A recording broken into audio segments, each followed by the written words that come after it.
All right. Hey. Hey, welcome to Two TERFs in a ute, except that we're not in a ute, we're on a ute.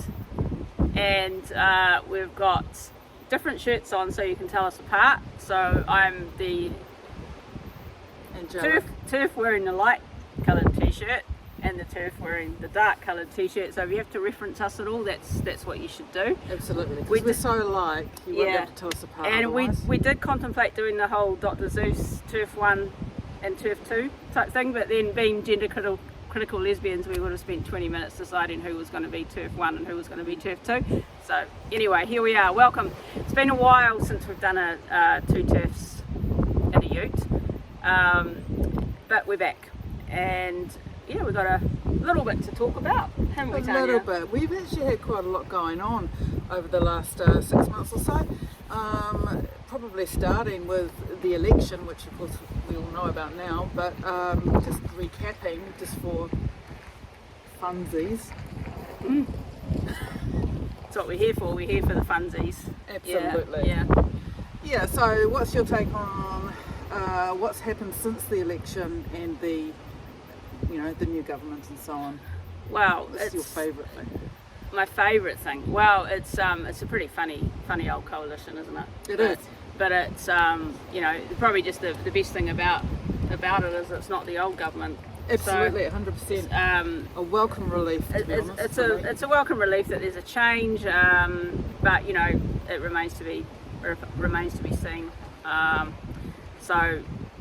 as we know, governments are temporary. So we'll see what this one does. It'll be interesting. I've certainly made some murmurs about some things that will work well in the gender critical world. One of them is the looking at the RSE, and the other one is the sports and the funding for sports who don't allow women only categories could be in jeopardy, and obviously we're all for women only categories. So yeah, absolutely. So it's good. So it's definitely an opportunity for some change.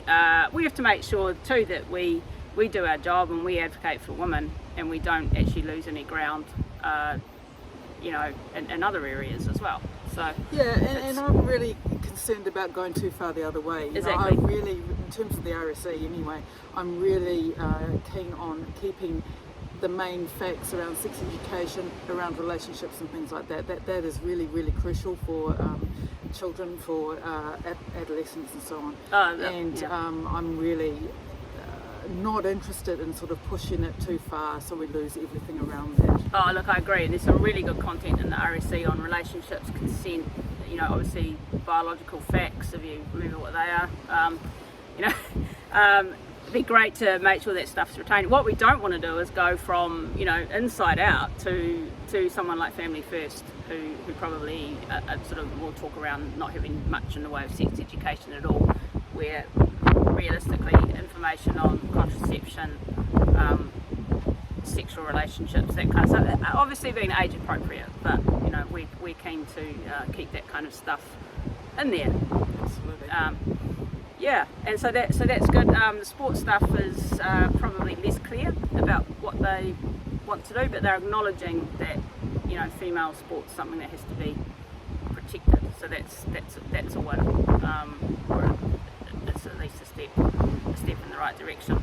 Yeah, and I personally sort of feel that there should be more emphasis put on the fact that LGB is different from the rest of the alphabet. Yeah. They have been lumping us together for quite some time now, and there's a reason for that. Is to sort of encourage acceptance of gender identity ideology. It really needs to be separated. That's something that concerns me quite a lot.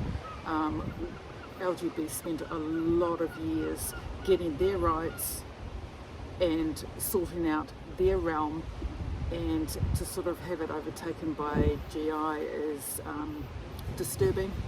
It is. It's been forced teaming. Yeah, absolutely. And the wonderful thing about the LGB community that was around when I was coming out as a lesbian is that it was so inclusive. It was lovely. It was accepting, and I feel that's been taken advantage of. And we're now in a situation where where we're not accepted. Well, yeah, But and for- we're and- alienated from yeah. our own icons, we're alienated from our own community, we're alienated from each other. Yeah. So And yeah, so it'd be nice to get some of that back. It'd be nice to see not so much ideology within the public service as well. I think it's gone from being quite neutral, which is what it's supposed to be. You know, it's supposed to be a neutral service, and I think in the last 6 years it's gradually become not neutral, and that the ideology that is being pushed is very, very political. And I think some of the public servants may have got a wee bit of a surprise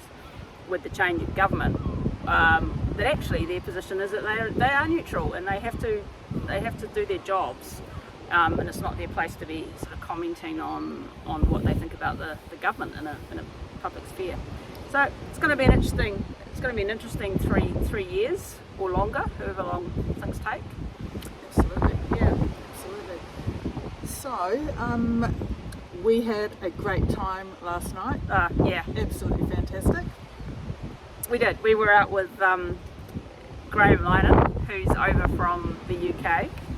We had a nice dinner with him, with a few other Speak Up for Women mainly, and it was great, wasn't it? He's a lovely guy. Very, very nice, very easy to talk to. Yeah. Very pleasant company, and yeah, it was a really good night, I thought. Yeah, and he's a really interesting guy to talk to. Yeah. Very genuine, gracious, kind, and actually, you know, really funny, which obviously is funny. And but effortlessly. Yeah. He wasn't on show. He wasn't No. performing for us. He was just being himself. And He it was. very enjoyable. yeah. Um, And we're filming this on the day of his Wellington event, which is interesting. It started off at a small venue, and everybody's favourite little angry Wellington, what would you call him, trans activist. oh, pest! I was going to say. Pest. Yeah. He kind of got, he's he who shall not be named. We won't give him, any credit. But he started his furious little letter writing, and so basically what's happened is a couple of venues have cancelled, and now it's at a much bigger venue with probably 3 times the number of people that were originally going to be there. It's and so yeah, apparently there are going to be some protesters there, but we'll see. There's and according to the Auckland crowd who saw Graham on Tuesday night, it was a great event, and we've got a lot to look forward to, and also based on our dinner last night, I'd say we're in for a bit of a treat. Absolutely. And Yeah. I have full faith in the Free Speech Union to sort of keep things in line, and Yeah. no issues for listening to Graham at all. No, absolutely. Free Speech Union done a great job getting him out here, Yeah, and yeah. getting him around the country and getting him amongst it, really, which is really, really nice. And I hope Graham's having a good time. I'm sure he is. Yeah. And the reason we're in the back of a ute is because we're by the beach, and we just thought it would be nice to sit here and listen to the waves, and you guys can probably see the beach through the window. windscreen. Yeah. But if you close your eyes, you might be able to smell it as well. Can you? No? That's beautiful. It just came to me now. It's not in the script, so sorry about that. Oh, that's all right. Yeah. So what else? We've got a couple of things. As most of you will know, I spoke to someone from Speak Up for Women, as well as being half a TERF, or no, I'm a full no.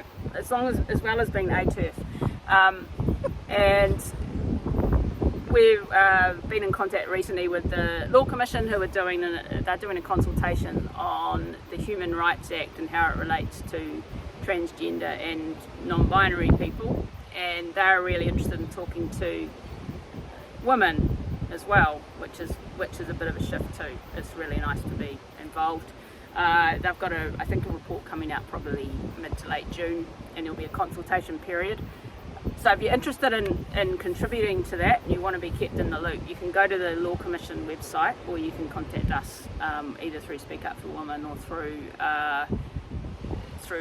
Two TERFs, and we'll put something at the bottom of the YouTube what's it thingy. We've got Yeah. an email address. We've got, yeah. Have we? Oh, okay. Of course we have, because we got an email the other day. We did actually. Yeah. And I've sort of read through it, but Suzanne hasn't, but you'd like to read it out. Well, I'm assuming that it's safe to read. Absolutely. Yeah. There's no swearing. And I have been given a rough idea of what it says, but it's a letter. I think somebody has watched our thing in the past and decided that we might be in a position to give advice, which is kind of terrifying, to be honest. But here we go. Right. Yeah. Dump him. That's it. That's the Hi, two TERFs. I have a question and would love some advice. I was out shopping for new togs the other day. Now, for everyone in New Zealand, you'll know what togs are. For our 2 listeners overseas, togs are a swimsuit. Yeah. I was out shopping for new togs the other day, and I was finding that the crotch areas were really quite baggy, with more material than I really needed. I was concerned about drag when I went swimming. So I asked the shop assistants about it, and I couldn't believe it when he said it was for body diversity and that I was a genocidal bigot for questioning it. I'm gutted, because I'm really not not that genocidal in real life. Well, that's a relief. Meanwhile, what do I do to fill out the family size zoning that's going on in my crotch when I go swimming? Yours, concerned bigot. Well, Well- I mean, I was quite disturbed by this. I mean, Yeah, what we could do with that family size zoning. I know. Well, there's a housing crisis on. Absolutely. Yeah, Absolutely. So, but what do you do? What do you fill it with? That's the question. What happens if you turn them around? So, dear, well- so this is for you, concerned bigot. Yeah. You know who you are. Yeah. I don't know if you'd want to turn them around, because then your boobs will be out. I was imagining a 2-piece. Oh, I see. Yeah. Yeah. So, I'm 54. It's long past the 2-piece stage. I don't go there anymore. I'm only 53, so clearly I've got that to look forward Absolutely. to. Yeah. Absolutely. So, okay, so what can you do with the extra space? Well, you could have it, surgical modification is all the Absolutely. rage. So Absolutely. you could go down that path. I think that's the most reasonable thing to do, is to actually have some sort of grafting going on so you can fill out the togs. I think. I was meaning surgical modification of the tops. I was thinking you'd take them to a clothing alteration place. Yeah, and you'd say, can you just, That is a bit bigoted, though, isn't it? I mean, really, why should we change the clothing? when we can change the person. ourselves, yeah. Okay, so you think maybe a full on. Yeah. Yeah. Okay. I think that's the most reasonable. Could we go with socks? I was thinking that, maybe filling the sock out with a bit of, toilet paper roll or something. Yeah, you could do that. Yeah. Yeah, I mean, I A think bit soggy with the swimming, but concern bigot. It's good that you've raised this, and it's obviously something that women everywhere will be suffering with. yeah. Any woman who isn't lucky enough to have a penis, Yeah. obviously, So. Yeah. And there are still quite a few of them. There are a few. Yeah, luckily, it is decreasing, and a bit more advertising around that really great mouthfeel would be good, I think.